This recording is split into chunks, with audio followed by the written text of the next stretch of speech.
ഞാൻ ഈ സന്തോഷത്തോടെ തുള്ളിച്ചാണത് വേറെ ഒന്നും കൊണ്ടല്ല, നമ്മളെല്ലാവരും ഐസ്ക്രീം പാർലറിലോട്ടേക്ക് വന്നേക്കാണ്. ഇത് ശ്രീകണ്ഠാപുരത്ത് ബസ് സ്റ്റാൻഡിലുള്ള ലൗബറി ഐസ്ക്രീം പാർലറിലോട്ടേക്കാണ് നമ്മൾ വന്നിട്ടുള്ളത്.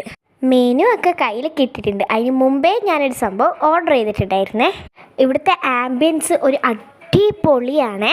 അപ്പോൾ പല്ല് പൊരിച്ചതിൻ്റെ വേദന സഹിച്ച എന്താ, ഐസ്ക്രീം കിട്ടുമല്ലോ, ഐസ്ക്രീം കഴിച്ചോ എന്ന് ഡോക്ടർ പറഞ്ഞിട്ടുണ്ടായിരുന്നു പല്ല് പൊരിച്ചപ്പോൾ. അപ്പം നമ്മൾ ഫാമിലി ആയിട്ട് എല്ലാവരും കൂടിയിട്ട് അങ്ങ് ഐസ്ക്രീം പാർലറിലോട്ടേക്ക് വന്നതാണ്. ബാക്കിയുള്ളവരെല്ലാവരും ഓർഡർ ചെയ്ത റോയൽ ഫലൂദയാണ്. അവരത് വന്നിട്ട് എൻ്റെ വരെയായിട്ട് എൻ്റെ കൊല്ലി കൊല്ലി എന്നുള്ള റിയാക്ഷൻ ഇപ്പോൾ അമ്മേൻ്റെ ഇല്ലാത്ത വേഫർ എനിക്ക് തന്നു.